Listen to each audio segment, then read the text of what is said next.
fill my heart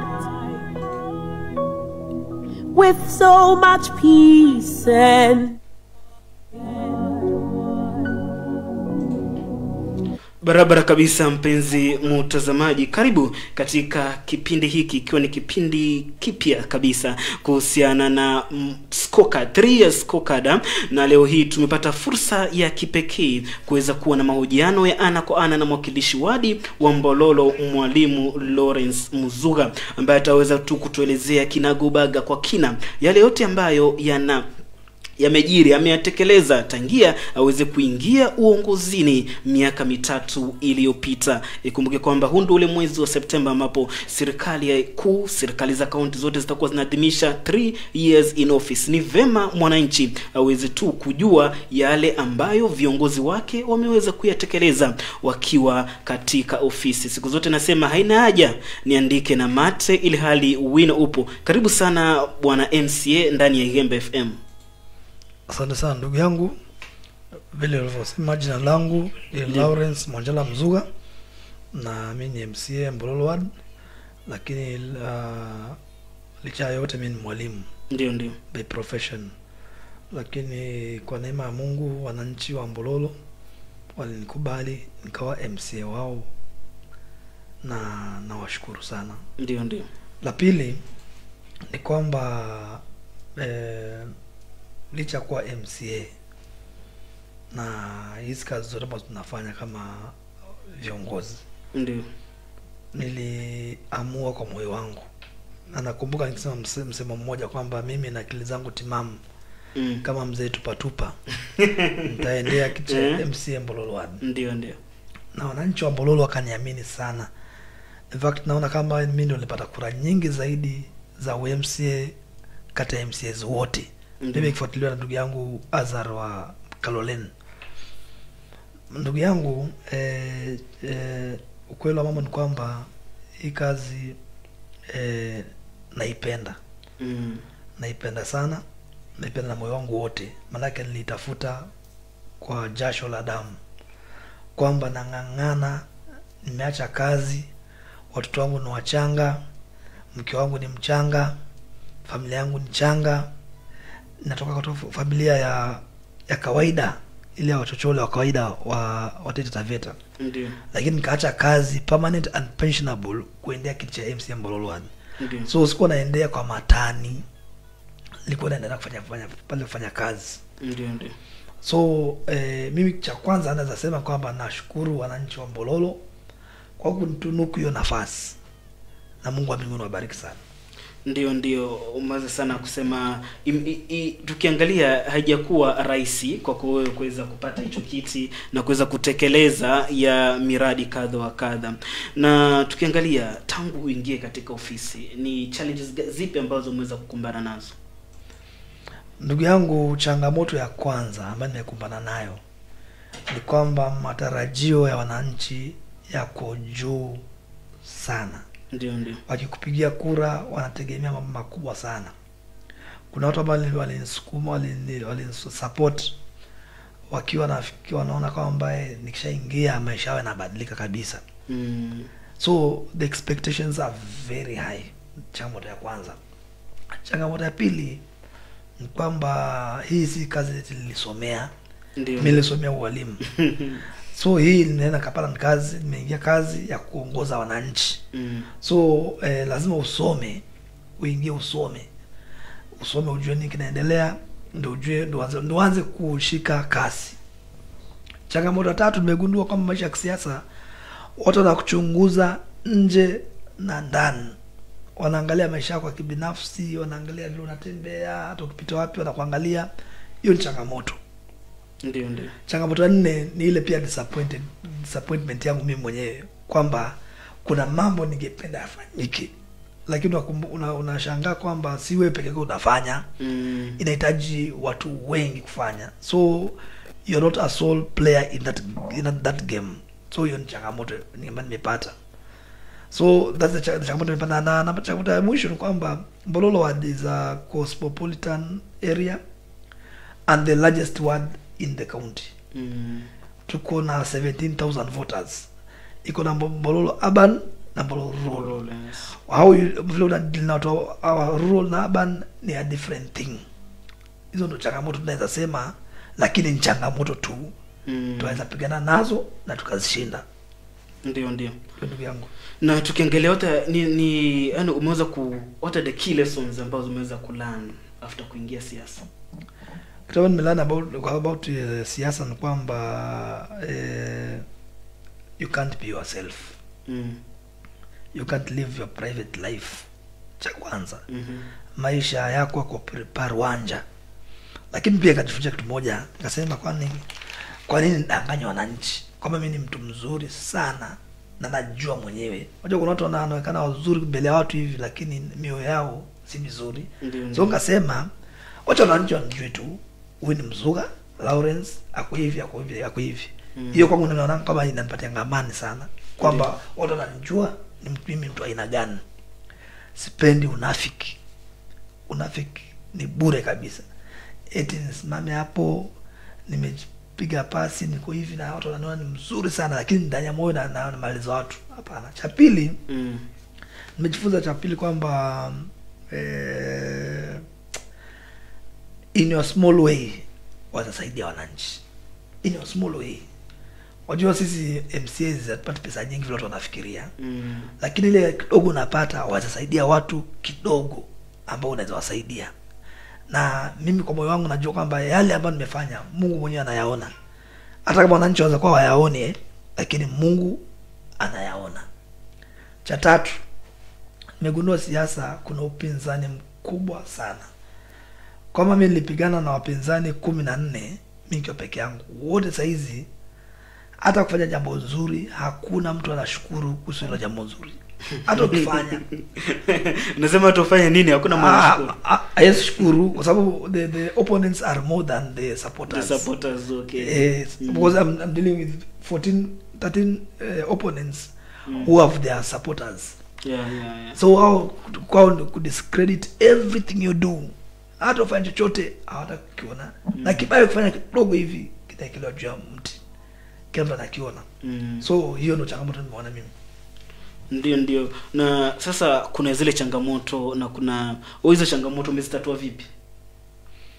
Mimi nimeamua kwamba la kwanza wacha nifanye lenye Mungu amenituma kufanya kwa moyo wangu. Alafu Mungu mwenyewe amue kwamba nafaa ama sifai. Ndio. Maana mwananchi mwenyewe, mtu ambaye anaconvince mwananchi waga ni Mungu. Si kwa nguvu zangu. Nimeona na siasa wakiwa na pesa nyingi. Nimeona na siasa wakiwa na nini, lakini kama unafanya chenye Mungu alikutuma ufanye. Ndio. Hata kama unamkosea. Kukosea ni kawaida. Lakini nimejifunza kwamba chenye alituma kufanya nitafanya. Watu wakiona ni sawa, wasipoona pia ni sawa.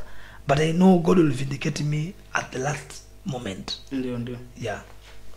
Na basi mpenzi msikilizaji, mpenzi mtazamaji, unaendelea kutegea mahojiano ya ana kwa ana na mwakilishi wadi wa Mbololo Lawrence Mzuga ambaye tuko naye akituelezea 3 years scorecard amefanyia nini wakazi wa Mbololo. Na kama uko na swali lolote ambalo ungependa mwakilishi wadi huyu aweze kulijibu hivi sasa ako mubashara, basi una fursa ya kipekee ya kuweza kuuliza swali hilo na ataweza kukujibu kwa sababu ni bayana kuwa wananchi wako na maswali na wangependa kujibiwa hayo maswali. Bwana Mzuga, tukiangalia 3 years umekuwa katika ofisi hii ya mwakilishi wadi wa Mbololo, umewafanyia nini wakazi wa Mbololo? Cha kwanza ndugu yangu ni kwamba mimi nilikuwa najua kazi ya mwakilishi wa wadi kwamba ni legislation, oversight and representation. Cha kwanza, that's an official duty of an MCA in the whole republic. Lakini pia mimi niliingia hapo ndani na manifesto yangu ya EEE. Ndio. Education, employment, empowerment. Sijafanya yote. Yeye naweza kubaliana nawe sijafanya yote. Lakini kuna yenye nilifanya. Kama tukiongelea empowerment ni kupatia mtu uwezo wa kujikimu. Nimefanya not 100% but I've done to a good percentage. kwamba wakati budget inafanywa account government of Taita Taveta ndio wanaekeza pesa za kuempower groups. Na najua last financial year empower over 30 groups with between 50 and 100,000. Pia najua kwamba kuna watoto wa Mbololo 147 ambao niliwapeleka wakafanya driving, na leo driving ilikuwa devolved kwamba inafanyikia Tausa VTC na CIT ili wala Mbololo rural wapate kufanya hiyo kazi bila issue nyingi, na walifanya na walimaliza, na hawako wanalipa pesa nyingi because the cost was around 15,000 but they were just paying 650 shillings ya PDL and then registration ile ya shuleni, then the rest we catered for. Mwenye kupata hiyo driving license anaweza kupata kwa kuna ile unaweza saidiwa, lakini pia ujisukume pia wewe kivyako. Ujisukume ndio. If I've paid.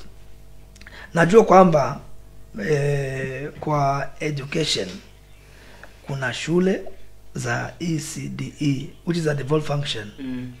Tumeanzisha Imani Primary ikafika 1.2 million, ambapo nashangaa watu wakisema eti 1.2 million is a lot of money. Ingemaliza wakati wa Mrutu. I know that. Yes. Wakati wa Mrutu 1.2 million ingemaliza class. It's easy. 1.2 million ukonza kwamba kuna 16% tax, ukonza kwamba kuna 3% retention and other taxes. Na vile vitu vimepanda juu. Mafuta nilikuwa nanunua, hata mafuta gari nilikuwa nanunua 70 bob. Sasa ni 189. So an ECD class cannot be finished with 1.2 million at current level unless unajenga kwa nyumbani, lakini not at a procurement process. The bureaucracy in procurement process. Then kuna wanafunzi 40 tulipeleka computer college na tukawalipia. Then naweza sema kwamba barabara za Mbololo zilikuwa mbaya sana, lakini tumezilima karibia zote. Zile baki ni chache. Najua kuna zingine ziko mbaya, hata zitaje ziko mbaya ambazo na nini ya kuaja kuizilima, lakini barabara zimelimwa. Hata kama unajua watu wanasema eti maraming tu na grading, lakini our budget cannot allow tarmacking. Alisema mtu hajaenda shule na kaona how much a kilometer of tarmac costs, how much a kilometer of cabros cost, ndio utaweza kuongea kwamba mbona unaika maram peke yake waendelee kufanya hivyo. So hizo najua nimefanya.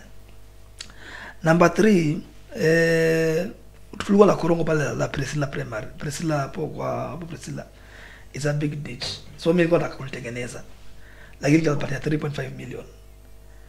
When they did their quantity survey, they discovered it is 5.6 million and they had given it 3.5 million.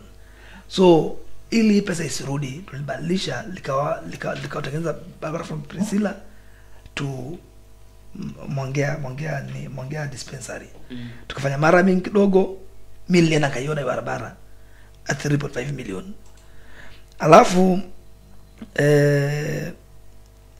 if I don't repeat myself, mtu yote amekuja hata rural Mkochuni pale, hata kuno barabara zimetengenezwa jinsi hazitengenezwa hata siku moja. Hata ile ya kwenda kwenu hiyo area kuna pale Kunde. Zimetengenezwa barabara. Yes. So and then I can say finally, or not finally, bursaries zimekuwa 5 million per ward. Lakini we have risen them from we make them from 5 million to 10 million. Bila ubaguzi. Yaani mtu akasema anabaguliwa atakuwa amedanganya Mbololo ward. Kwa sababu mimi naambianga watu kila mtu ameapply afanye nini? Apate bursary. Na walipata first financial year and second financial year. This financial year ndio kuna shida kwa sababu the national government imefanya nini? Imekata story ya bursary in non-devolved functions. And then kuna kitu nilikuja nayo inaitwa Village Education Fund. Village Education Fund nilikuwa naambia watu hatuwezi kuwa tunachangia matanga, because umeona viongozi wengi hapa akienda matangani anajisifu eti nimetoa mchele wa gunia la mchele, sio anajifanya nilikuwa hapa Thursday nimekuwa na familia. Ni kweli Biblia inasema kwamba lia na wanaulia.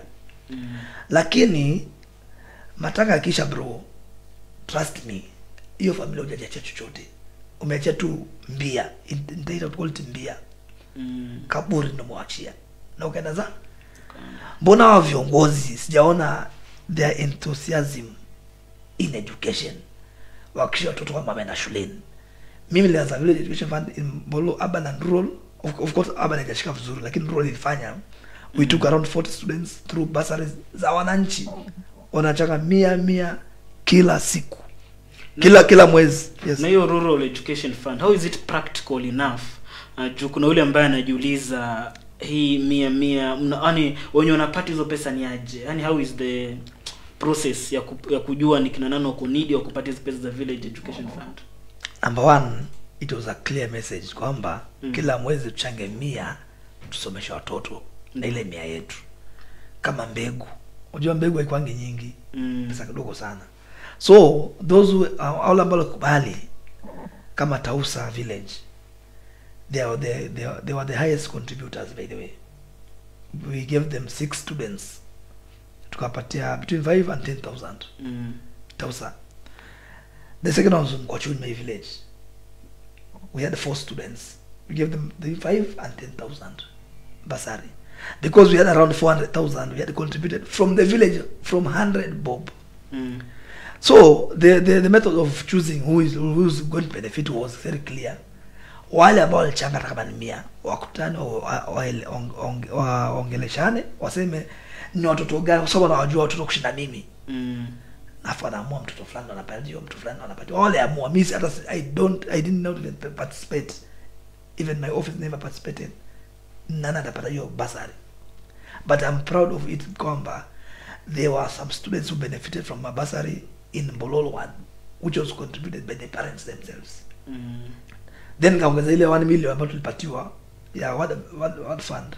So we had around 135 students ambao walipata bursary in Bololo 1 this financial year. We waited for 3 million. If the governor will give us the 3 million, we give the 3 million to the rest. Lakini hiyo ni, and you know the aim of Village Education Fund was not only about money. It was about kwamba you can meet once in a month and discuss about education. You can't be discussing about weddings, discussing about funerals, and there's no day you can meet as a village and discuss mwana kwa sababu school. That was my target. So tukiangalia tuseme target yako kubwa katika wadi ya Mbololo ni elimu. Trust me bro. I can give you an example of Mvuria. Mvuria got in there kama governor. He gave it all to education. Na nini Nelson Mandela alisema hivi, education is the best equalizer. Hata upate mtu 1,000,000 size, kama hujampatia elimu itamsumbua. So mimi to me, by the way, to me, even if I were a governor today, that's the only thing I'll deal with. In Taita Taveta, we have been best in education sometimes back. Look at those families ambazo ziko kitambo. They are affluent. Wako mbali sana. Ukienda Runda utapata Taita, uko Runda. Ukienda Lavington utapata watu Lavington. Ukienda Nyali utapata watu wako Nyali. In fact, I was attending a service last Nyali St. Peters. Unapata wako pale. Lakini wataita ambao wako pale ni wale wa kitambo ambao wazazi wao walizingatia elimu. The current generation wanafikiri elimu ni kupoteza wakati. They want to go for money more than education. So mimi to me, I feel like msomeshe mtoto kwanza. And first things first. You cross all the bridges when you meet them. That's my thinking. Okay, thank you. Na tukiangalia umeweza kutaja projects nyingi, development projects nyingi ambazo umefanya. Lakini swali ni je, mbona wananchi hawazifeel, hawaoni kama kuna kitu ambacho umekifanya? Tatizo liko wapi? Tatizo la kwanza wananchi wa Taita Taveta hawaangalii hizo projects. Wanakuangalia wewe. Ndio tatizo la kwanza. Vile unaishi, vile unatembea, vile unafanya. La kwanza. La pili, pesa hii pesa ambayo tuko nayo Taita hata ya governor mwenyewe. Gavana kuja Mwadime. It's not enough to make people feel the projects, because we need to have flagship projects in this county, by the way. Lakini kama juzi tuko na soko hapa tu Voi, tumepata na national government ya 390 million. Mtaita anaikataa, anasema hata soko bana vitu vitavunjwa. 390 million bro. So mimi hata ino kwamba what the things which are serious, you don't take them serious. Nimepata example moja ya mambo harusi na matanga. Mtaita utampata hapo hata dalalapo chini. Like if story elimu, mtoto anaenda mtoto wa jirani yake anaenda kwa shule anasema wangu nishasomesha tayari mimi, huyo mwingine unafanya naye nini? Lakini akifa huyo mtoto mmoja wao wanato angekufa, akishakufa hivi wote wako hapo ndani. So hiyo ndo nachukia nayo. And if you don't change that culture, then we will remain, I don't know, we'll remain backward. That's how I'll put it. So I don't think there's a big problem, because I mean well for the Mbololo people one. And I mean well, mpaka na ngoja mtu mwingine aingie. Mimi kwanza na ngoja nipate tamaa yangu ya pili tu, na check it, waone mtu mwingine. Unajua tukiangalia saizi, saizi ukienda tu pale mashinani, ukiuliza mtu anakuambia MC hakuna kitu anafanya, kuna barabara hajatengeneza, kuna hiki hajafanya, tulidhani atafanya. Yaani wewe mwenyewe unaona utafanya nini hawa watu ili you regain your lost glory yenye uliingia nayo ukiingia 2022. Watu walikuwa na high hopes, kwa sasa wanasema hakuna kitu nafanya. One thing I can tell you from my brother, I trust in God. Bro, I trust in God 100%, despite my weaknesses. Mungu akubali nirudi, nitarudi. If you lose the grace of God, you have lost everything. That's one thing. Like number two, there's something I want to do to my people. In fact, if I get my second term, the things I want to change. History ya kiongozi ku-upload matanga kuliko elimu. Hiyo mimi siko. Yani it's clear from my mind. Mingi za matangani, nafanya za matangani kuomboleza na wananchi.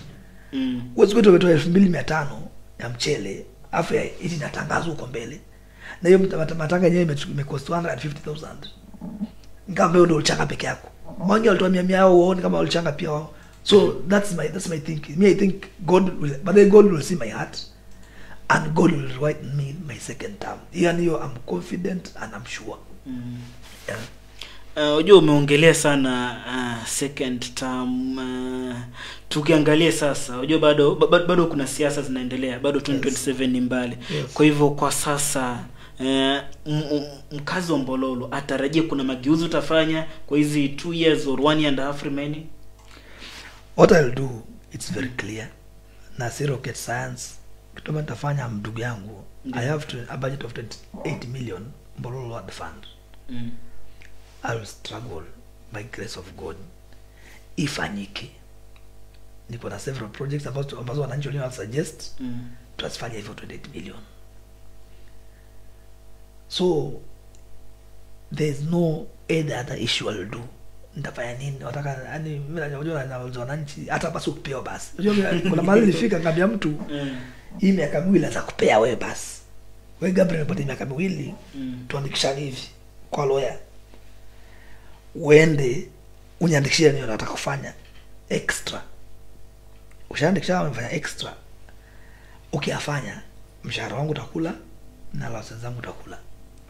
Ile tu umefanya. Kwa sababu mimi pia nataka kufanya. Unajua watu wanafikiria kwamba viongozi wakishangia kwa uongozi hawajali. Hapana. May love Mbololo like nobody. In fact, I want to see the person who loves Mbololo more than me, and see that person naje approves.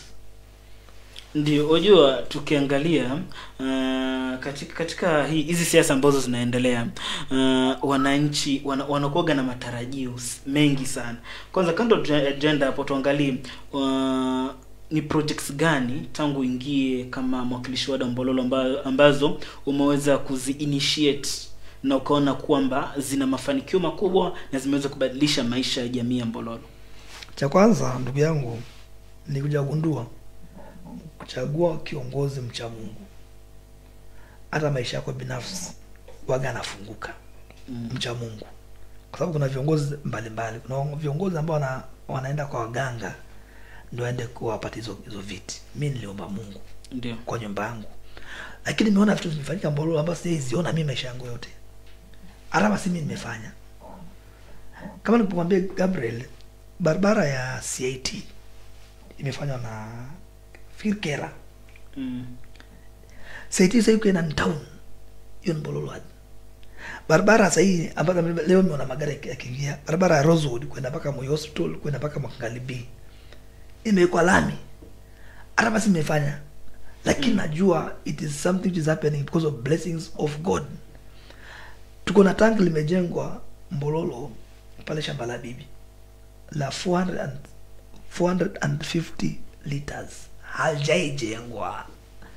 Aldan Mozo alijenga lake pale Mabomani, lakini si 450,000 liters. Lapeleka maji kutoka huko mpaka TTUC. Ukiangalia hata sasa hizi the current senator anajenga college Mbololo. Nyote ndio wa county zima but is building a college in Mbololo pale Ikanga ya kunini, ya kufanya nini, ya kusomesha walimu na kusomesha mapadri. So mimi kwa kulingana mimi hata kwa next my neighbor kujenga mall pale kwa nyumbani, a very big mall. Yeah. Uliona? Yeah, no.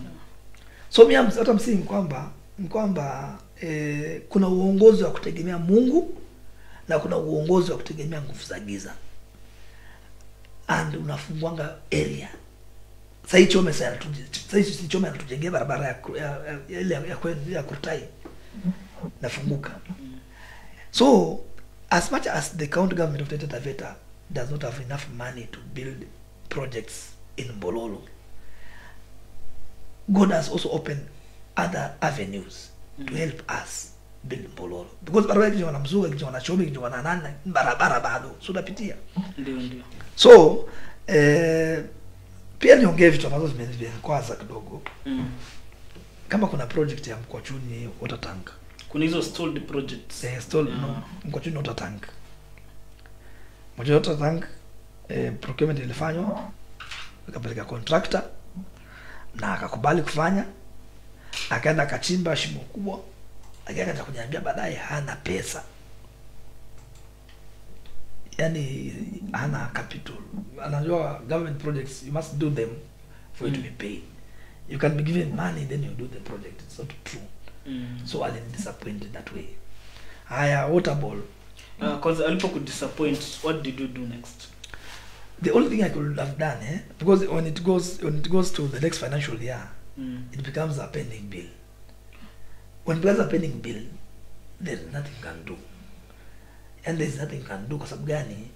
Huyu contractor wezi mfunga. Yaani vitu vingine tunazoongea hapo mtaani, lakini ni ukweli. Huwezi funga contractor sababu ameshinda kupata capital kufanya project. Hata ukimfunga itapatia Mkwachuni project kweli. Sasa now what the residents wa pale Mkwachuni, kwa hivyo wataishi bila hiyo project now? After how long will they wait? We must rebudget the project. That's the practical thing can do.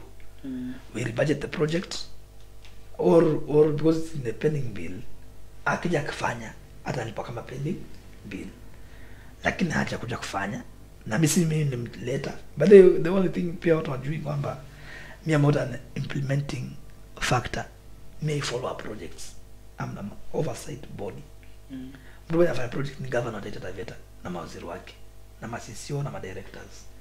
Mimi kazi yangu ni kuziangalia kama zimefanyika au hazijafanyika. Haya tuje kwa drilling of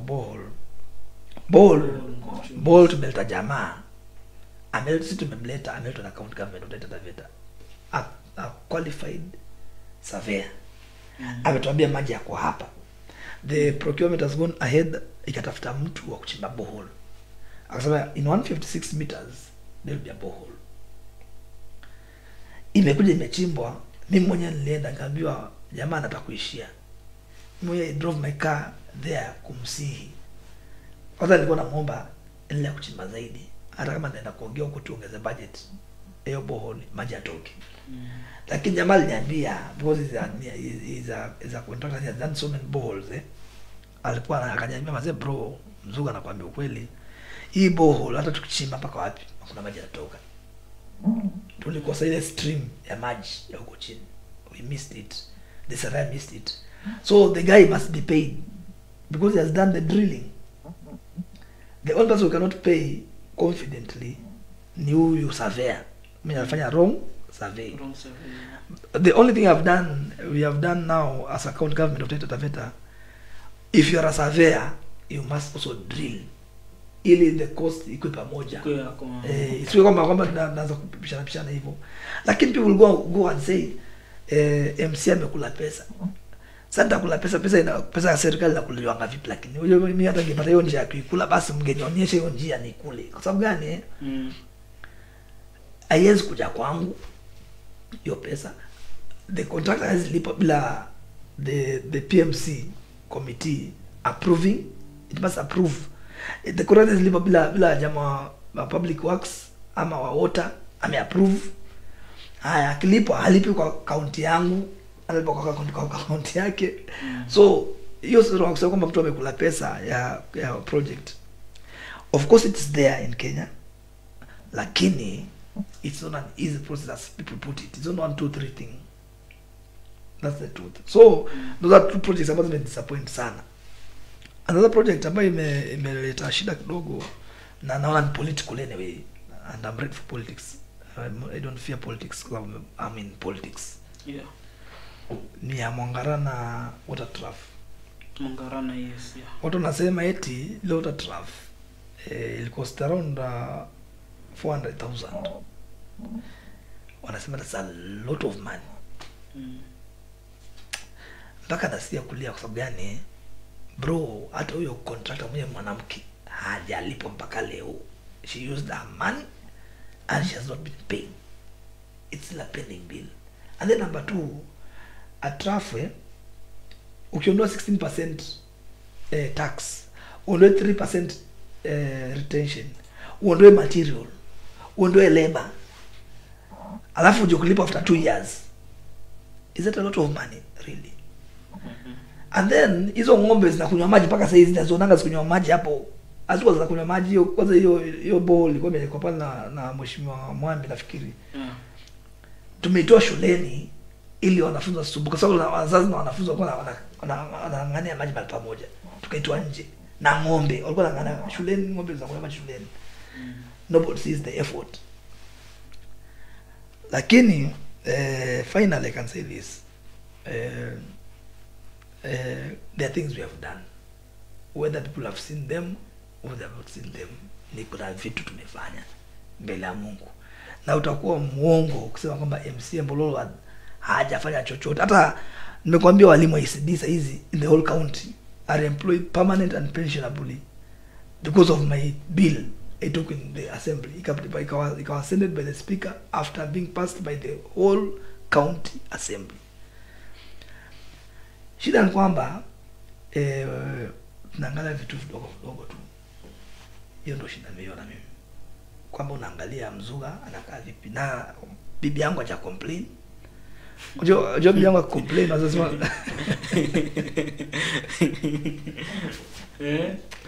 unasema kwamba badala ya wananchi kuangalia miradi na maendeleo wanaangalia personal life. Yes.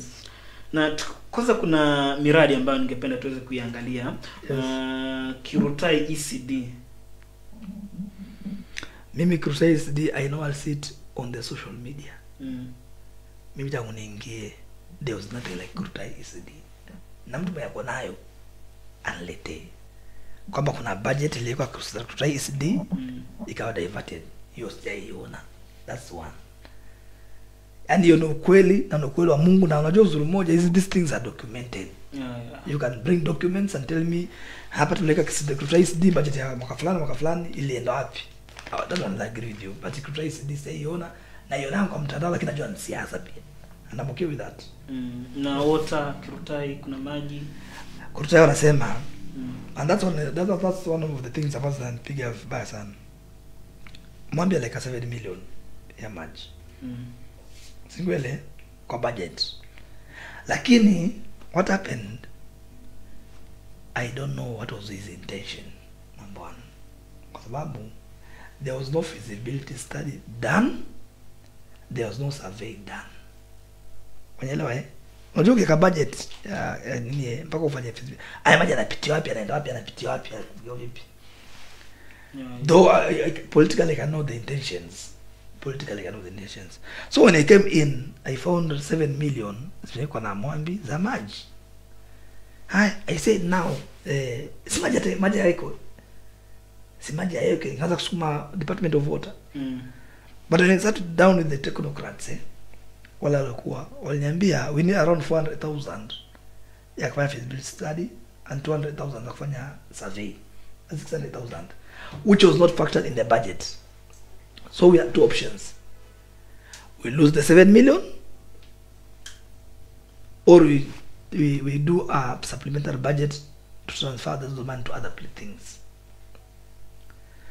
Now, as kuja 7 million, the money which was released by the exchequer was 5 million. That was 5 million. Lakini we give them to empowerment.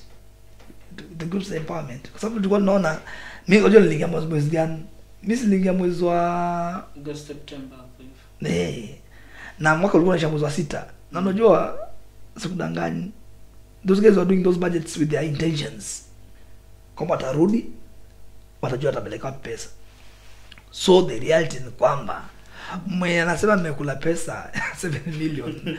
Let him come out clear. Wacha kuropoka kwa mtaani. Wanyambie nimekula pesa ngapi, but those monies came down to empowerment groups and others. Because me, I am the one in the supplementary budget. Tulifanya hiyo budget ili pesa ambazo zinapotea zinaenda kwingine tusaidie sipotee. So hiyo watu waongee, lakini we will come out on the ground and we explain it with facts and figures. Na Ikirutai Igoja Ng'ombe Road. Kitu Igoja Ng'ombe Road ni barabara ambayo ilikuwa mimi nilipeleka kama engineer. Engineer Lazarus alikuwa, Engineer Moteri alikuwa. In fact the whole county government ilikuwa. Tuka drive na magari mpaka tukafika mahali. Naona mahali kuna jamaa ndo mwaliko alikufia ile Korongo. Tulifika hapo tukacha magari tukacha hapo tukatembea mguu mpaka Makutano. So then I told them to do a BQ that road. That road was costing 11.7 million. So when I look at my budget was 12. The whole budget of Bolward was 12.5 million. It was initially 20, but it was reduced to 12.5 million. You can't do 111 million now for Faulu, unless you're doing one project in the 56 villages. So what I did, I talked to my MP. My MP, nisaidie barabara. Bozo uko na kera, na uko na kura, na uko na CDF. My MP is a good guy. Yeah, he accepted that. Lakini nikamwambia nikaeka 6 million initial budget. Ili aongeze the other around some millions there kwa ile pesa yake. But my MP told me, Mzuga, it's not good to do this road together because financially and hata kwa auditor general barabara moja mzifanya watu wawili, ifanya na national government, ifanya kwa government. So akaniambia acha nifanye peke yangu. So what that 6 million kabidi kwa supplement bali kusababisha kwa vitu vingine ambazo tulifanya anyway. Tukachia mheshimiwa wetu Chome hiyo barabara. Of course ange afford hiyo pesa yote at once because he was depending on savings za kera. Sio kama unajua savings ni pile pesa ambayo inabakingi after kama mmekutenda ilikuwa 11 million ukakota 10 million, kuna 1 million imebaki. Hakuwa anadependa hiyo pesa. So juzi we launched that road with my MP. He came with money 4 point something million, anaanza tufanye kazi kidogo tuendelee, itafanyika tu. Lakini that's the reality about the story.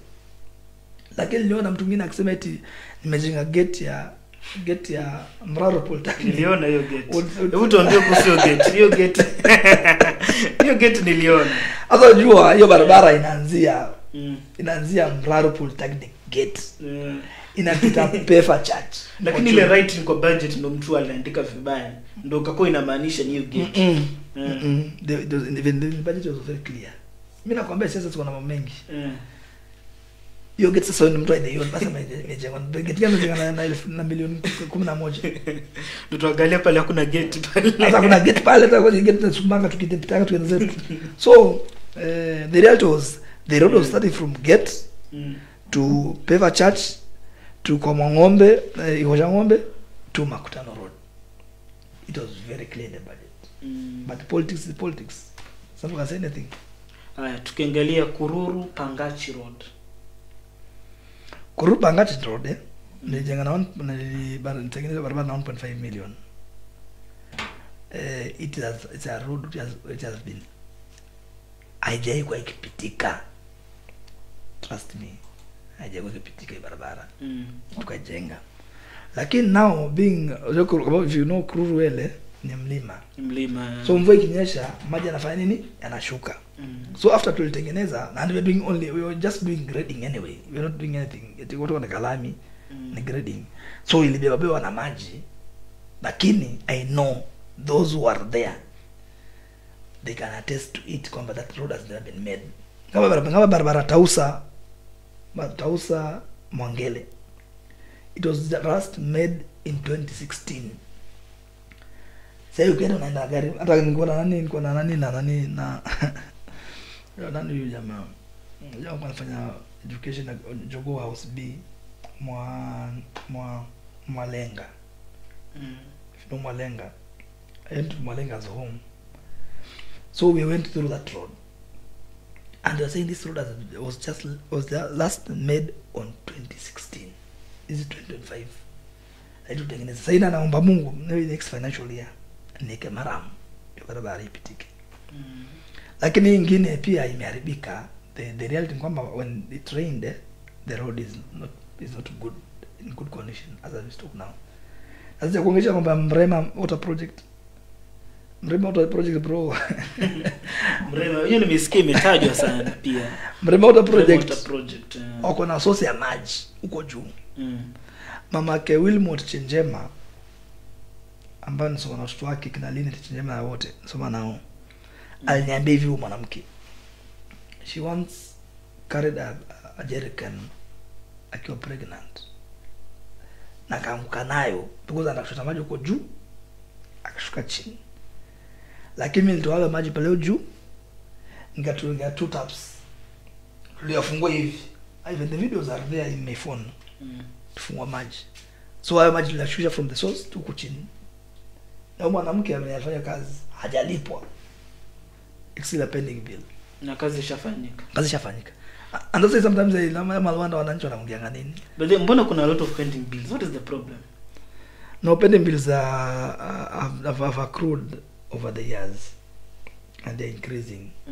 And I can say one of the reasons kwamba the 2 reasons I can say very fast. Ya kwanza ni kwamba we don't realize our own source revenue target. That's one. We don't realize our own source revenue target. Then inamaanisha kwamba kutakuwa na deficit kwa budget. Number 2, the conditional grantors like World Bank and they can tell you they're going to give you this amount of money, but they don't produce that money. That's 2 reasons. Then number 3, maybe there must be some utepetevu mali from the county government. So what happens kwamba mmepanga budget ya pesa fulani, like utakuta kuna 200 ama 400 million deficit of that budget. So you have pending bills of course. Ndio afu kuna project nyingine Shamba la Bibi. Yeah. Is it complete? Shamba la Bibi is 80% complete at 1.2 million. It's been done by a guy from Mwangele. ndo nafanya kazi. Alifanya, he did his best. Me, I went there because I saw some other funny photos about the project. By the way, kuna wakati pictures zilikuwa zinatambaa kwa mtandao. I had to go there myself to see. Tukiangalia jengo liko linakaa eti kama la udongo bwana. Make I'll take you there. Watu wakapiga kelele kwa shamba la bibi. Me, I can tell you, go and see that the project iko 80% complete. And sasa tumepatia pesa nyingine and complete it plus a toilet this financial year. Sasa ita cost how much total? I'm not sure with the figures that this financial year, but then, you know, the last financial year it was given 1.2 million. The guy has done it 80%. Like say tumeongoza choo, unaelewa so itakuwa there's some amount of money we're going to add, of course, na si pesa yangu, ni pesa wananchi, mtoza ushuru. Kama mtu anataka kuja alete engineer wake aje ya quantify the project, asemi kwa 200,000 ama niambia nitafanya a class with 200,000, nimpatie classes zote za Mbololo afanye. Tukiangalia tangu ingie katika ofisi umejenga ECD ngapi? Asijajenga nyingi by the way. Nimejenga ECD nimemaliza Nyakrendini. You complete and dusted auto kwa ndani kabisa. Unafunzwa na alafu Imani nimejenga to some good extent by another contractor. Hata si mimi najenga, ni governor anajenga. Yaani baba tunakusianga matamshi. Unajua nyinyi kama MCs, mimi naambiaga watu kwamba mtafanya mradi. While in recent si nyinyi mnafanya.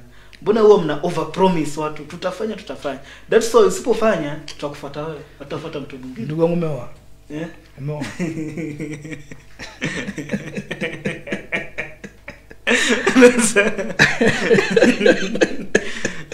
Turudi katika mada. That's no your mada. Kama umeoa mwanamke ukaenda kumtongoza, uwezi mwambia kwetu tuko na kunguni kwa nyumba, kwetu tunalanga njaa. Yaani kuna njia ya kuongelesha mtu even in marketing. So and then sometimes we do it out of ignorance. Wewe ingia kwa office bado. So unaifanya unataka watu wakuaminie. Hata sasa inaona wenzangu akingangana anataka KTMC Mbololo. They can promise heaven, but I know the reality. In fact, mimi saizi I know the reality. Mpaka even sometimes I appreciate even my predecessor. I appreciate him to a good extent. Kwa sababu nimegundua pia ile changamoto ziko pale si rahisi. It's not you going to do things. Unajua wanasema mwanasiasa before ingi ako na maono ni mzuri, but akiingia sijui kuna devil gani anaingia hapo ndani. Hiyo story za jaba. Ndio kweli mimi sikudanganya. Bro, mimi si change. Ndio tu wananchi ndio nafikiri nime change. Mimi nilikuwa nimeenda kwa uwanja nikitaka kiti. Lakini ukishakuja kwa hiyo kiti kuna vitu unagundua za ukweli. Kama ndoa tu. Unaenda kwa ndoa ukiambiwa makubwa nyingi pale za kujigundua kwamba kuna njaa kwa hiyo ndoa. So huo ndio kweli mambo. And we want to be as brutal factual as possible. Kwa sababu people think have changed. Unasikia watu wakiongea mzuga anakunywa pombe, mzuga akusui na nini, anaongea hizo vitu. Lakini ana nikiwa mwalimu wanafanya. Like, because now I'm raised to a level. So it's glaring. So people talk ill. And then number two, the people who are hell-bent to make sure that you don't win the seat. So they will give every story, negative stories. Yeah. So tuseme, but swali ni je, mbona kuna a lot of over promising ukiwa unaingia katika siasa? Mbona msiache hizo vitu mwachane tu nazo? Wewe ujue tu useme vitu zako ziko katika katiba. Kwa sababu ukifanya hivi, the moment now you start telling us utajenga barabara, utafanya hivi, while you know very well that hii kitu huwezi fanya, ule mwananchi atakuhaunt, ndio atasema sasa all to promise hivi hujafanya nini hujafanya. So now that is the mistake that MCs wengi wanafanya. And I agree with you 100%. The only problem I've told you, sometimes these things we do them out of so you can fanya campaign. My second term I'll be very realistic in my manifesto because I know the roles ya kuna roles za karatasi na kuna roles za ground iko vipi. I'll be realistic. Lakini when you are in a competition and you want to do your competitors, of course things come out. It's a normal thing in life, by the way. In every competition, at a football, it happens. So I'll not condemn myself so much for promising, but I never promised I never promised. I promised education, employment, empowerment. The only challenge I'm having now is with employment, and that's why I'm praying God kwamba David ili akushushe, Mungu aisaidie kwa neema zake na rehema zake, iishe pate vijana 2000 wameingia na vijana wameingia. Lakini employment hii ndogo tunafanya kidogo lakini it's not enough. It's a drop in an ocean. Yeah. Ndio kuna nini tofauti angalie Mwakiki street lights. Hizo unless you twende hapo. Ingine ni grading and Maramenyo of Tausa Mwangele Road. Ishafanya. Complete. It's complete. Grading and Maramenyo of Makutano SK Road. Done and dusted. Kwa hivyo tuangalie most of the stalled, sisi tuseme ni the stalled projects nyingi umeweza kuzimaliza. Zenye umesema kwamba zijamalizika. Kwa hivyo tutarajie in the next financial year zitakuwa complete. Mimi kwanza kwa budget yangu, the first priority I've given is to the projects which are stalled. I'll complete Imani ECD.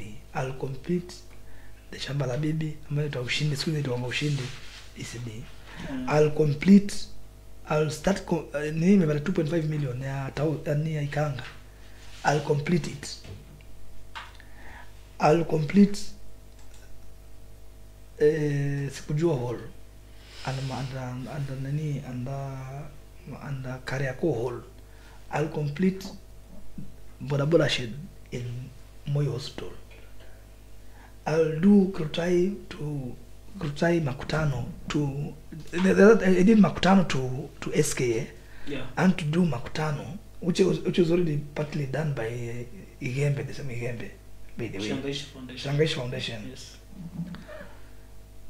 But now I'm doing Marami of it to the school. That's what I'll do, God willing.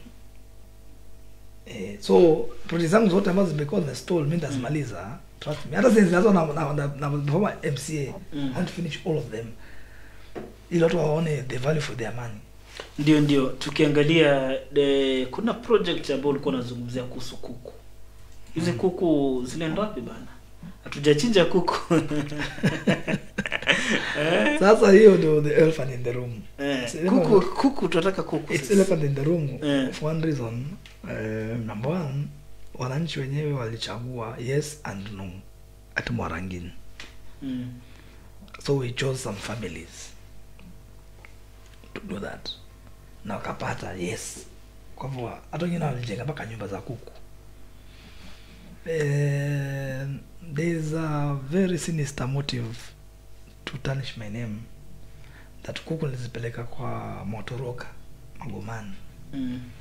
Lakini my aim of kuku zilikuwa zina I was targeting over 2000 chicks, improved kienyeji over 2000 Motoroka the kuku watu tulifanya naye nzangu mimi na yeye ambazo zilikuwa 400 only. Tulinunua tukaika hapo kama tukaenda nazo vitu kama tutasema tusaidia mali. Lakini the other side of the story, there are groups have given kuku, by the way. The two groups, there's the Voice of God Choir and there is Mbolo Riders. I gave them. Lakini these families ambazo kutoka yes. Yani hiyo do or die lazima pate kuku. Yani hiyo do or die lazima pate kuku. Whichever the method I'm going to use, whichever the means I'm going to use, lazima pate kuku ili hiyo story iishe. Kwa sababu kama ambayo watu hajaifuga kuku maisha yote wanaiza MCA labda ndio kuku peke yake. Lakini mimi najua nilifuga kuku na nitazuza kidogo sana. So I'll do it. That's something I am guilty as charged. Ndio. Wacha tuweze tu kusoma baadhi ya maswali ambayo yameweza kuulizwa, na baada ya maswali ndio tutaweza kuendelea. Nikiweza tu kuangalia, kuna huyu anajiita Peter Msemuchi, anasema barabara ya TTU to Vindo ni mbaya sana, uliahidi kutengeneza, hadi saa hii hakuna kitu umefanya.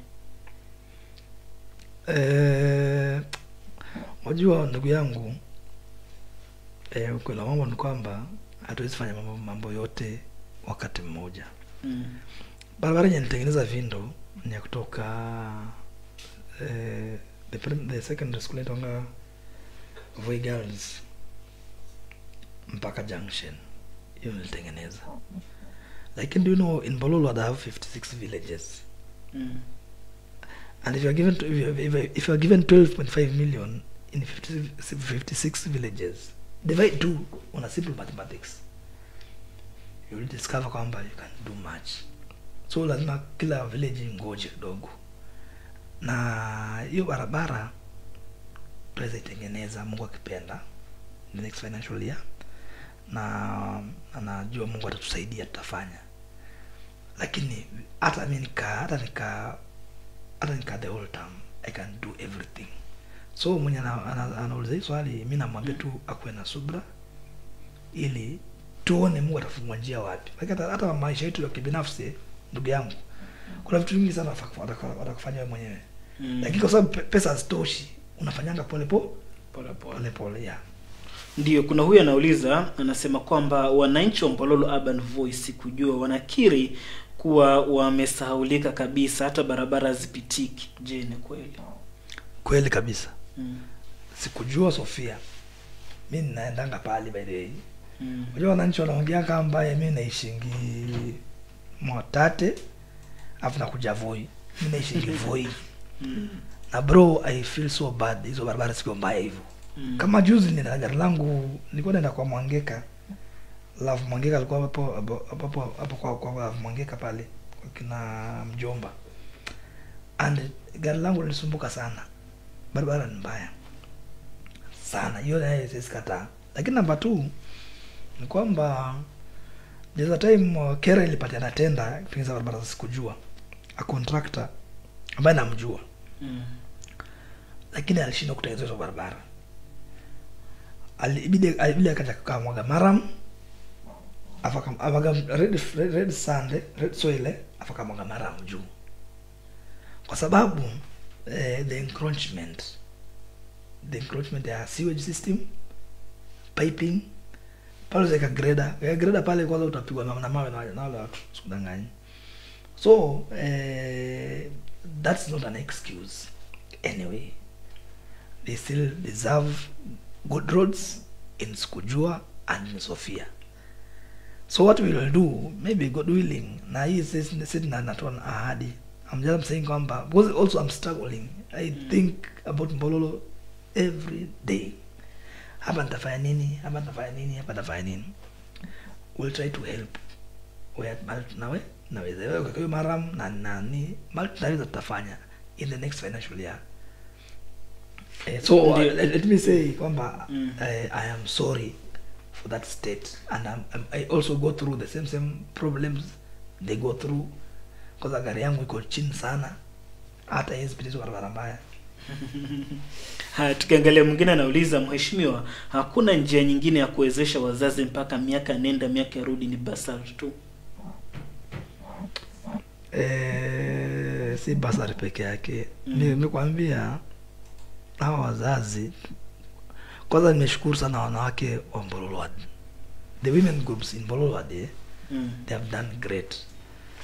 Mali niwapatia 100,000, I can see something they are doing. Wajua wanawake ukiwapatia 100,000, what they do table banking. Ukiwa na shida unapatia 100,000, unapata 5,000, 10,000, unaregesha na faida kidogo ya shilingi 500. So it's not only bursary, we have also done empowerment. Na nimeona watu wakipinga empowerment sana, lakini mimi the only challenge I've had is the empowerment ya vijana. Wasapate pesa na wagawanye na waende zao kama shikashuni zake. But for women, these married women, when you give them 100,000, trust me, they run those groups. So mimi there's some things hata man kidogo You know, I'm a progressive leader. I'm not a retrogressive leader. Sifikirangi only negative only. I also think about positive. Yeah. Ndio. Acha tuweze Vomalizio. Kuna group Mwangarana nilipatia pesa. Na ikanunua kuku. Ikanunua mbuzi. Wakafanya mbuzi, sasa kuna mbuzi na ila kuwa. Wamama. So it's not about bursary only. Ndio tukiangalia je una tangu ingie it is 3 years now, ni motion gani ambayo umeweza kupeleka katika county assembly? Motion ya kwanza nimeitaja hapa kwamba niligundua gavana wa kwanza Mrutu alikuwa anaajiri walimu wa chekechea na instructors on casual basis or contract basis. Alafu akitoka ule gavana mwingine akaingia anasema kwamba wale watu wangu nikampenia ndio nimchukue kazi. Juzi pia Mwadime, maybe he was tempted. I don't say he has done it, but maybe he was tempted also to remove the other teachers and bring others. So me, I brought a motion ya kuemploy permanent and pensionable teachers, and that's happening now. I mean, that's a practical thing up to today. Number 2, bursaries, I said, I promised more people kwamba bursaries at least 5 million peke yake. In fact, me wanted them to be at 20 million. Nile kwamba they have waja embrace village education fund. Kama wange embrace, tungekuwa na bursary 20 million in a word. Lakini my part of bargain ya 10 from 5 million 10 million sikudanganya hiyo nilifanya, because I'm the vice chair education committee. We did it na kumbe tulina kopore kumalakini hapo tukaiongea na ilifanyika. Hiyo ilifanyika. And then there's so many bills I've supported also. Hata cooperative bill ambayo ilikuwa cooperative committee ambayo I was the chair of trade, nimesupport. I was the chair. It made that just ndo kwa mega bana assent to that bill. Just to talk about assent. So washakama na assent out ipitishe. And then the other bills I support sawa wenzangu. Kama leo Mheshimiwa Amos Makalo ameleta bill ya mambo ya compensation ya wildlife conflict. And I was the first person to support it because it's not done in the right way. And many others which I don't remember now, maybe unless I go to answer. Yeah. Ndio asante sana kwa kuweza kutufafanulia hai. Kumbuke kwamba basi mpenzi mtazamaji na msikilizaji, ni mahojiano ya ana kwa ana na mwakilishi wadi wa Mbololo Lawrence Muzuga, ambaye yuko studioni kutufafanulia yale ambayo ameweza kuyatekeleza miaka 3 tangia aingie ofisini, na umeweza kuyasikiliza, na maswali yako naendelea kuyasoma na atakuwa anajibu. Na kama bado una swali lolote utaweza kulitoa swali lako na ataweza kulijibu, kwa sababu sasa tunaelekea ile wakati wa lala salama, ile mwisho tukiweza kumalizia. Tukiweza kuangalia bwana Mzuga, kuna wale ambao wanasema kwamba kuna hizi vuta ni kuvute katika county assembly ndizo zinasababisha kuwa miradi inakwama in the ward levels. Kuna ukweli? Mimi ni deputy majority leader wa county assembly of Taita Taveta, na hakuna nyumba ambaye inanga vita, hata nyumba zetu nyumbani. Lakini wezi niambia eti watu 4 out of 31 wamekosana na nyumba, afu sasa nyumba imevunjika. Hiyo ni uongo. Hiyo ni exaggeration of things. Kwa sababu gani? Pale naona sasa watu wako pale ndani bwana. Pale wakiwa mchagula kivyake, kwa akili zake, so watu 4 wakileta fujo kwa bunge kwa sababu wako franchised owners care baya. Kuna kitu mimi mama ikosewa na bwana uongozi wa bunge. Hatuwezi sema kwamba bunge limevunjika. That is overstatement. Ungeniambia bunge, kuna mabunge sasa hizi ziko na maspika wawili. Hii Kenya hii ziko na zimegawanyika makatikati hivi. Lakini Taita Taveta mimi can tell you for free. Wala wanaongea huko nje kuhusu bunge limeharibika, limevunjika, wao nao. Yaani raia wala labda lakini mimi sijaona bunge, kwa sababu mimi hakuna mali na kuanga na amani kama bungeni. Hata leo nimetoka bungeni, nimetoka saa 12 na nimekuwa na amani kubwa sana. Sijakosana na mtu. So lakini hakuwezi kukosekana mafarakano. Kwa hivyo mambo ya kusema eti wabunge wana travel a lot out of the country, they're spending too much, wana enjoy a lot, hiyo yote ni uongo. Bro, mimi nataka wananchi wa Taita Taveta compare Taita Taveta na Taita Taveta. Because tuko na smartphones waende angalie wabunge wengine wa kaunti zingine wanafanya nini. Kwa katiba ya Kenya, mgao wa county government, wa county assembly uko separate from katiba ya Kenya. Si mbona Taita Taveta sasa kwamba it was 11% ya exchequers money should go to county assembly, and then nasikia senators wakaiongeza paka 14%. Sasa hiyo pesa hata nisipo travel aizileta maji Mbololo. Uno kwelo mambo, and you know you should deal with the facts, man. And then we are entitled to 2 foreign trips. In fact, sisi tunateseka, my friend, kwa sababu county yetu haina pesa. Kama kuna bunge wanateseka hii Kenya ni 6 counties, and all the way Taita Taveta county. Bosa mimi travel mwisho.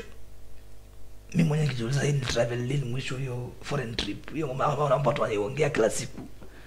Itaenda Zanzibar, utaenda travel mwisho mimi. Yaani hivi najiuliza mimi kama mzuga sasa, as the deputy majority leader of county assembly of Taita Taveta, traveling.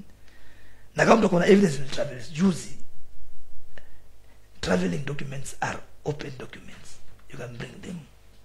Lakini as I'm telling you, we dwell on petty issues, we don't dwell on serious issues.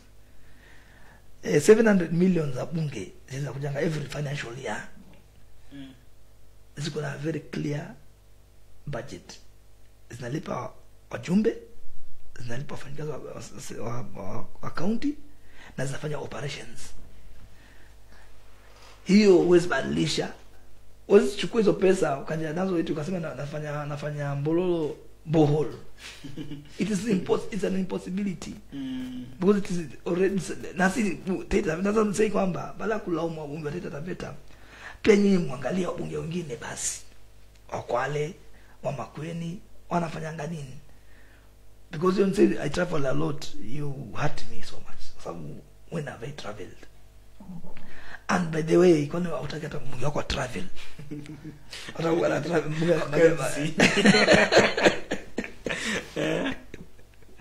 no, of course we are thriving so much on falsehood. Ndio tukiangalia tunaenda tukimalizia. Wewe kama MCA, kuna word fund inakuja. How are you ensuring transparency, bursary allocation transparency, kuna accountability? Unahakikishaje kwamba kuna ufichaji wa pesa, kila kitu iko sawa katika wadi yako? Ndugu yangu, mimi ambia watu wa Mbololo tuko 28 million. It is 28 million to 3.5 million na fuel levy ambayo ililetwa juzi na national government. Mimi ambia watu be vigilant, because the constitution says this, the first oversight role, wala nasema the constitution inasema hivi, the sovereignty belongs to the people. We do it by delegation. Tunafanya mlitupatia nguvu. Sisi mimi nilijipatia nguvu. Mlinipatia nguvu. So uweze na kalala mwaka ukaisha, afanze kuuliza hii pesa yote ndo wapi? Hapana. Sasa atatipata on bob on this budget. Wacha wa Mbololo waamke. Waulizie hii project ni shilingi ngapi? Nani anaifanya? Inafanywa vipi? And you media people also be vigilant. Come and look at Imani Primary School or Shabaladidi and do your due diligence to see kwamba was the money well used. Mimi sinaja kula pesa mtu. Mimi have been a teacher, my friend. I've been surviving on Kideri lunchtime, na nilikuwa na pikipiki yangu ya blue TVS 100,000 nini cc. Nilikuwa so mimi tamaa ya kula pesa, kwanza sina haja ya kula pesa mwananchi hata kamoja. So one thing yuko swali umeniuliza, mwananchi afajiulize yeye anafanya nini pesa yake isifujwe, ndio akuje next sasa, kwa sababu yeye amepatia nguvu na MCA wetu anafanya nini. Because I've done public participation, my friend, in Marangin, in Mwakiki Hall, wananchi wakuji, na wale ambao wanakuja hata ulizi maswali, wale ambao wakuji ndio wanaongea baya zaidi, na pesa zimeliwa, pesa zimefanya nini. Hapana, lakini wananchi wanaongea hivyo because hawaelewi. So mnafanyaje kuhakikisha kwamba wanaelewa vitu zinaendelea so to avoid that? Na kwa swali moja, we are now 10 years after the promulgation of the new constitution, devolution sasa, devolution. Wagiriama wanaelewa, Wakamba wanaelewa, mbona mteta sema elewi? Sasa mjambo eleza vizuri. There is no money for civic education, but there is also civic education hakuna pesa. Civic is very expensive. Ndio kujua kitu my friend anajuanga tu, akiamua kujua anajua. Kama sasa mimi nakwambia tajui role ya MCN gun, na ko very comfortable. Yeye kazi yake ni kublame tu, ana blame msuka afanye chochote. Na ukimuuliza sasa uko nataka nifanye nini mamangu au babangu, barabara mbaya, sio nini mbaya, afa na malizi hapo. If ameenda zake kwa ameenda. Lakini anyway, I don't blame my electorates so much. What I was saying kwamba God himself will help them to know the truth.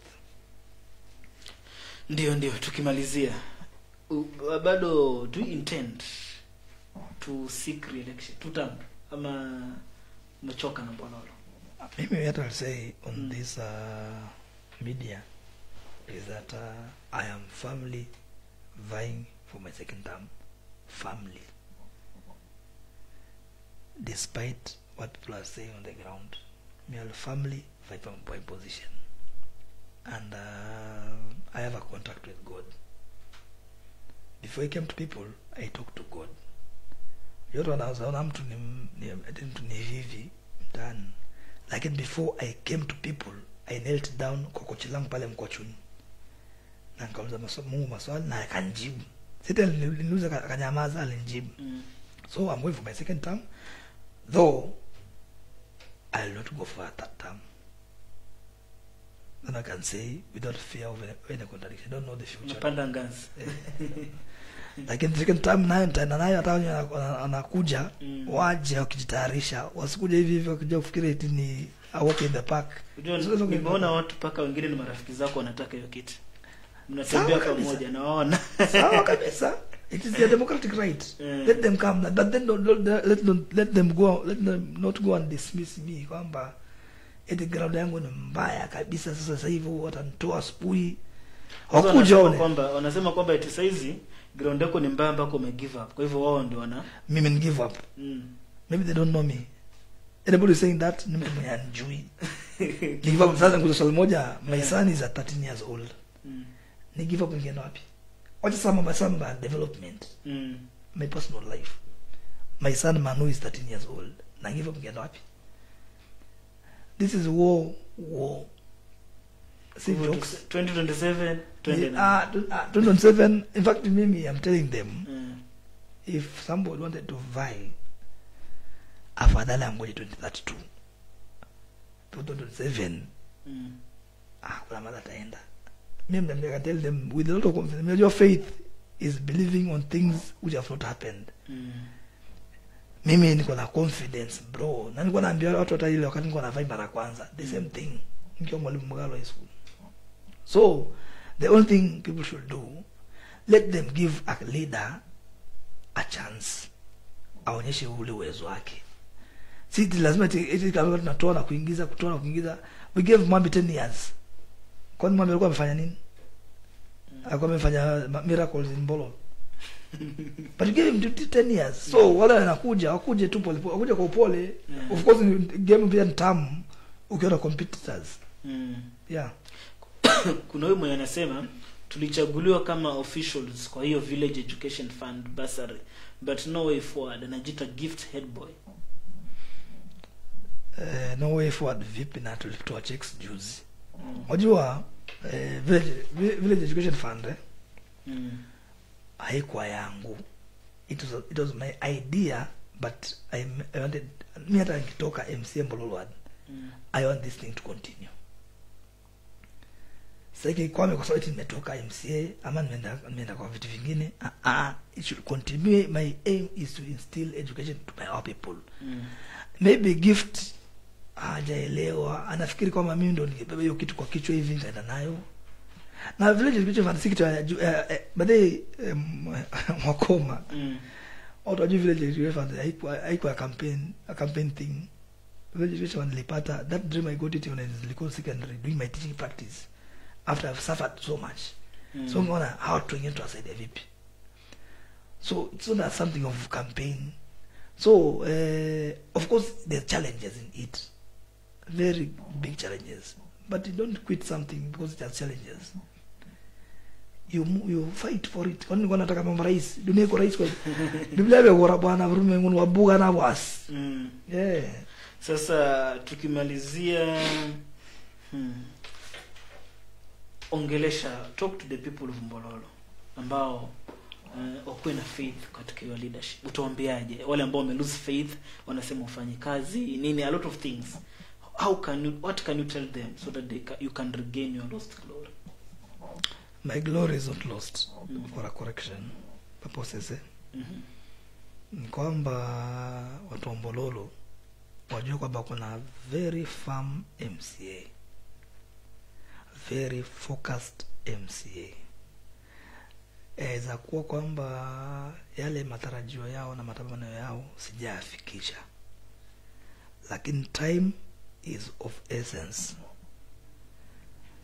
Within but 3 years uone kwamba naweza kufanya kila kitu ambacho natarajia nifanye. La kwanza. La pili, mimi ni mcha Mungu.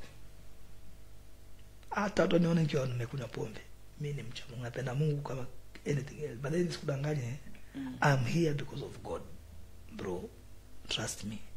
So I believe I will Mungu atanisaidia nifikishe yale malengo ya Mbololo malo nataka yakue. Mimi naamini hivyo kwa moyo wangu. La tatu, mimi nimeingia ndani, nimejua kweli wa mambo kwa vipi, wasidanganywe. Unajua Mswahili anasema usitupe big G kwa karanga za kuonjeshwa. Ukweli wa mambo ni kwamba wanipate tu tamu zangu 2 niwafanyie ile Mungu alinituma kufanya. Kwa sababu Mungu alinituma nifanye. Mimi sisi kujituma mwenyewe, by the way, nilikuwa na Mungu. Kwa sababu watu wanajua we are so judgmental as human beings. Tunaona kama mtu mwingine mkosa zaidi, huyu si mkosa. Nifanye ile ambayo Mungu alinituma nifanye.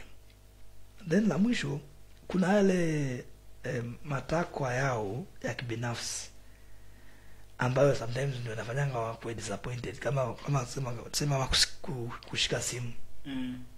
Kushika simu. Kama umenitumania uko na mamako mgonjwa na sija kusaidia. Umenitumania na hii, umeniambia kwamba nataka ufungue biashara sija kusaidia. Na deal na wapiga kura 17,000. Au wapiga kura peke yake. Sitaja wale wengine mwanje. So mimi naomba tu wanivumilie, na wapenda sana. Nawapenda. Na labda utajua kama nawapenda after mentor. Ndio utajua. Lakini naombeni la mwisho kwamba wanipatie my second term. After my second term Mungu atafungua milango mingine. Lakini sasa siko tayari kupoteza kiti changu cha Mbololo Ward. Na wale supporters wangu ambao nimewadisappoint, naomba wanisamehe. Mali nimewadisappoint, naomba tu wanisamehe. Na wakipata nafasi tukutane na wao, waniambie nimewadisappoint wapi, naombe msamaha ile live. Lakini naomba msamaha mali nimekosea watu wa Mbololo, wanisamehe, but naomba my second term. Kuna wewe anamaliza MC Hussein anasema amekusalimia sana. MC Hussein Bazuba Zenga. Muulize when MCs are going to impeach the governor is not a true leader, account equal ECU. I can answer that one very fast, baby. Answer tukumaliza. we are not going to impeach the governor. Mm. We are not going to impeach the governor for one reason.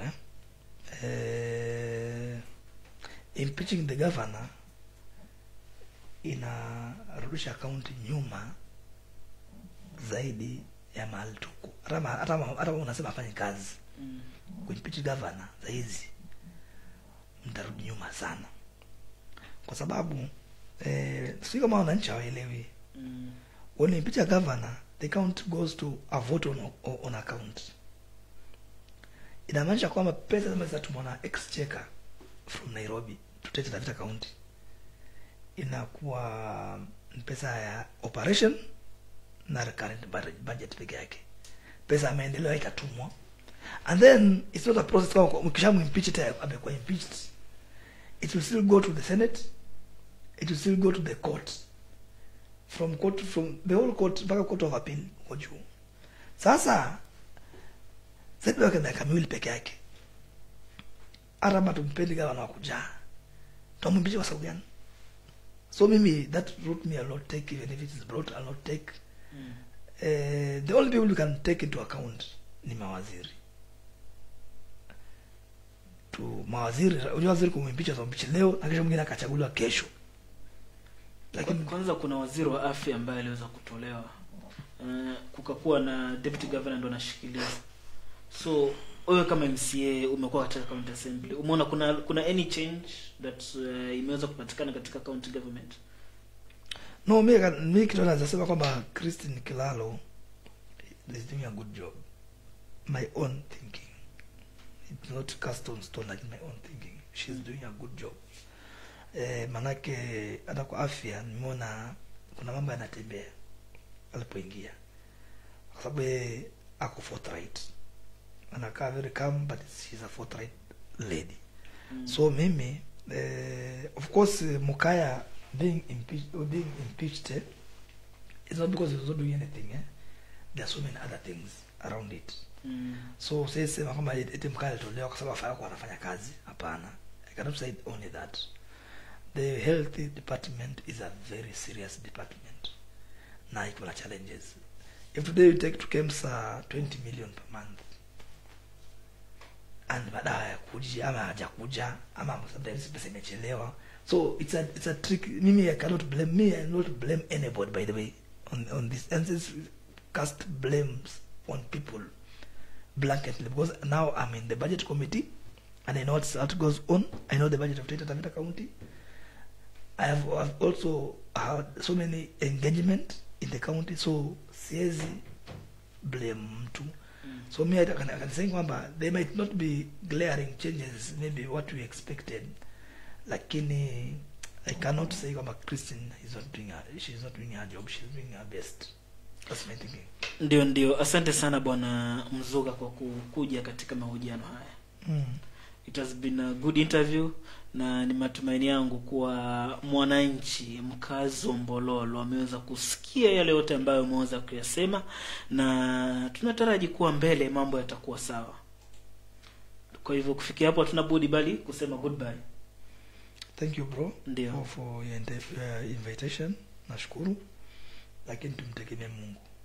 La mwisho nasema kwamba wananchi wa Mbololo tumtegemee Mungu. Mungu asipolinda mji, akisha na kulinda, anafanya kazi bure. That's my closing remark. Thank you. Asante sana Bwana Mzuga kwa kuweza kufika katika mahojiano haya ya ana kwa ana. Na basi mpenzi mtazamaji, mpenzi msikilizaji, kufikia hapo sina budi bali kutia kikomo, zikiwa zimekatika dakika 59 baada ya saa 2 saa zetu za Afrika ya Mashariki. Jina langu ni Gabriel Mwakoma.